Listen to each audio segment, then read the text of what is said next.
আসসালামু আলাইকুম গাইস, আজকে আমরা চলে এসেছি সেই ভাইরাল দাদুর কাছে। আসসালামু আলাইকুম দাদু। ওয়ালাইকুম আসসালাম। তোমার নাকি একদিন বাঘের সাথে সম্মুখীন হয়েছিলে, ওই কাহিনীটা যদি আমাদের সাথে একটু শেয়ার করতেন। জি জি জি, হ্যাঁ, আমি করেন। আমি বলার চেষ্টা করতেছি। হ্যাঁ করেন। আমি তো আগে মনে করেন বিএনপি আর আমলের সরকারে গোলপাতা গোরানের পাড় দিত, সুন্দরীর পাড় দিত, আমরা জঙ্গল করতাম। আমি একজন অনেক দিনের থেকে পুরনো বাউলি জঙ্গল করা। তা আমার সাথে 6 জন লোক ছিল।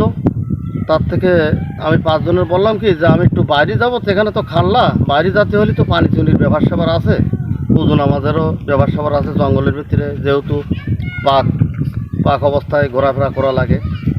এখন আমি ওই 5 জন রেখে কিছু দূর যাইয়ে, অল্প কিছু দূর যাইয়ে একটা খাল ফেলাম, সেখানে আমি বসলাম, বসে বাড়িটা সেরে উজু করি। আমি যখন আসি তখন একটা চিকন পথ আছে জঙ্গলের ভিতর দিয়ে, ওই পথ দিয়ে বাঘ আমার দিকে আসতেছে, কিন্তু ও তো জানে না।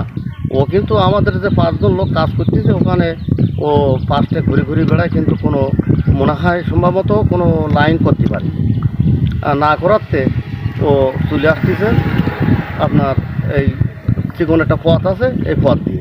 আমিও কিন্তু খালের থেকে উজু করি, আমি ওই পথ দিয়ে আমি যাচ্ছি আমাদের লোকের কাছে যাচ্ছি আর কি।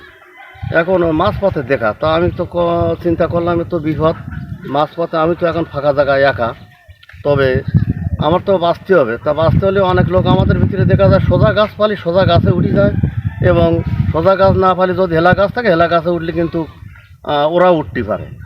তা আমি ডাইনি বা তাকে দেখলাম যে আমার ডাইন সাইডে 3টি সুন্দরী গাছ, একই জায়গায় গোড়া, একটু হালকা ফাঁকা উপরের দিকে। আমি ওর ভিতরে ঢুকে পড়লাম। ওর ভিতরে ঢুকে পড়ার পরে ও কিন্তু আমার রেখে ও চলে গিয়েছে, কিন্তু বুঝতে পারিনি যে এখানে মানুষ আছে। চলে যাওয়ার পরে, অল্প চলে যাওয়ার পরে ওরা কিন্তু মানুষের একটা গন্ধ ঠিক পায়, কিন্তু মানুষের গন্ধ ঠিক পেয়ে ওরা চলে আসার পরে ও মানে আমার দেখতে পেয়েছে মোটামুটি আমি ওর চোখে তাকাই রয়েছি। কিছু সময় পরে ও লাভ দিলে আমার হাতে ছিল কোরালি আমি এই ফালি আড় করে ধরলাম, এই ফালি হাতা আমার কোরালি পরে দিল, দেবার পরে ঠেলাঠেলি করলো, কিন্তু ওর ঘাটা বাজি গেছে গাছে, বাজি গেলেও আমার আর ফেলাতে পারেনি, কিন্তু রাগ করে চলে যাইয়ে আবার ও লাভ দিয়েছে। তা দুটো লাভ দিয়েছে, তা 2 জায়গায় পিছনের পা বাদে লাভ দিয়েছে।